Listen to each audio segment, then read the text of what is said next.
In the wake of the winter storm, the travel chaos continues across the country as passengers continue to deal with delays and cancellations. The biggest issues right now are with Southwest Airlines. Now the Department of Transportation is looking into how the company is handling this situation. Our 10 Tampa Bay's Chris Rogers joins us live from Tampa International Airport. And Chris, you've been covering this story now for a couple of days. What's next for those travelers? Well, Sarah, that's right. There are a couple of different issues travelers are facing right now as thousands of flights remain grounded across the country from Southwest.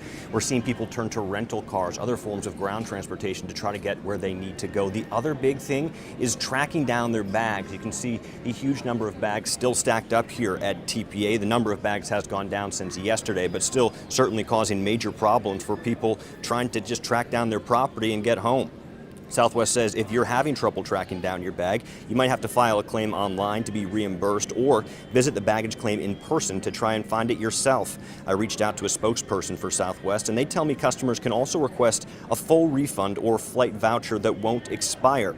As you mentioned, Sarah, the Department of Transportation is now looking into why Southwest was so disproportionately impacted by the winter weather and what led up to this many flights being delayed or canceled. In a news conference yesterday, the airline said it had nothing to do with staffing problems.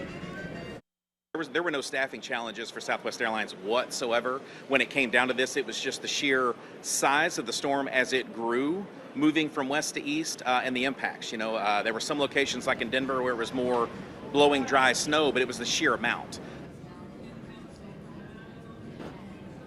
Now, Southwest says now that the winter weather is dissipating and the weather is starting to warm up again, they're hoping to get things back on track. But already today here at TPA, over 100 flights have been canceled, and the outlook doesn't look so good for tomorrow either. We also talked to a flight attendant for Southwest who tells us internally they're hearing the priority right now is just to get staff home from where they are stranded across the country. Coming up tonight at 5, we'll explain what steps you can take if you're one of the thousands of people stranded right now in the U.S. Reporting from Tampa International Airport, Chris Rogers, 10 Tampa Bay.